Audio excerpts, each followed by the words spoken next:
মাত্র ৫৬ ঘন্টার মধ্যে ১৬টি চীনা সামরিক কার্গো বিমান তেহরানে অবতরণ করেছে। একই সময়ে রাশিয়ার বিমানগুলো একাধিকবার ইরানে প্রবেশ করেছে। ঠিক তখনই তেহরান প্রকাশ করছে সমুদ্রের তলদেশে গড়ে তোলা তাদের ক্ষেপণাস্ত্র শহর। একই সময়ে মার্কিন সাম্রাজ্যকে উড়িয়ে দিতে ইরানের পররাষ্ট্রমন্ত্রীর হুঁশিয়ারি, তাদের আঙুল ট্রিগারে রয়েছে। আর এর মাঝেই তেহরানবাসীর জন্য সর্বোচ্চ নেতার আশ্বাসবাণী, আল্লাহই যথেষ্ট।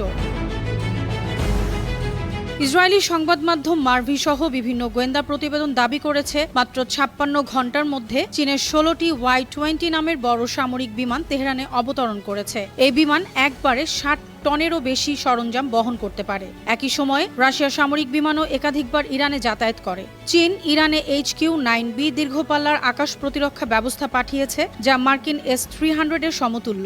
এছাড়াও এই ফ্লাইটগুলোতে পাঠানো হয়েছে উন্নত রাডার জ্যামিং, ইলেকট্রনিক ওয়্যারফেয়ার সরঞ্জাম ও ক্ষেপণাস্ত্র তৈরির কাঁচামাল। এছাড়া ইরান এখন মার্কিন GPS এর পরিবর্তে চীনের বাই-২ স্যাটেলাইট সিস্টেম ব্যবহার করছে। এর ফলে ইরানের অস্ত্র ব্যবস্থা এখন স্বাধীন, পশ্চিমাদের নিয়ন্ত্রণের বাইরে। এই ফ্লাইটগুলো ছিল অত্যন্ত গোপনীয়। ইরানের আকাশসীমায় ঢোকার আগেই বন্ধ করে দেয়া হয় ট্রান্সপন্ডার। তবে আনুষ্ঠানিকভাবে কেউ কিছু স্বীকার না করলেও আন্তর্জাতিক গোয়েন্দা বিশ্লেষণ বলছে এটি শুধু সাহায্যই নয়, বরং একটি স্পষ্ট বার্তা, ইরানকে যে কোনো আগ্রাসনের মুখে শক্তভাবে রক্ষা করা হবে।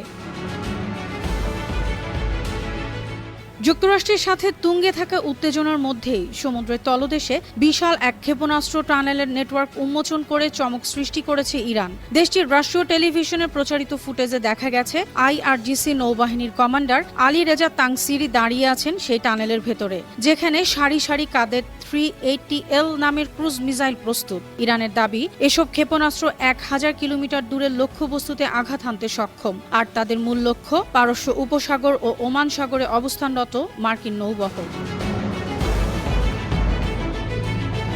এই সামরিক শক্তি প্রদর্শনের মধ্যেই কূটনৈতিক মঞ্চে এসেছে আরও কঠিন ভাষা। বুধবার ইরানের পররাষ্ট্রমন্ত্রী আব্বাস আরাকচি ঘোষণা দিয়েছেন, আমাদের প্রিয় মাতৃভূমি, আকাশ ও সাগরের বিরুদ্ধে যুক্তরাষ্ট্রের পক্ষ থেকে যে কোনো হামলার তাৎক্ষণিক ও শক্তিশালী জবাব দিতে ইরানের সাহসী সশস্ত্র বাহিনীর আঙুল ট্রিগারেই রয়েছে। আর এই বক্তব্য আসে ঠিক সেই সময় যখন যুক্তরাষ্ট্রের প্রেসিডেন্ট ডোনাল্ড ট্রাম্প আবারও সামরিক হামলার হুমকি দিয়ে বলেছেন, বিশাল এক যুদ্ধজাহাজের বহর ইরানের দিকে এগিয়ে যাচ্ছে। প্রচণ্ড শক্তি আর নির্দিষ্ট লক্ষ্য নিয়ে বেশ দ্রুত গতিতে এগোচ্ছে। এই উত্তেজনার মাঝেই ইরানের সর্বোচ্চ নেতা আয়াতুল্লাহ আলী খামেনি দেশের জনগণকে মানসিকভাবে স্থির ও সাহসী থাকার বার্তা দিয়ে বলেছেন, ভয় পাবেন না, আল্লাহই যথেষ্ট।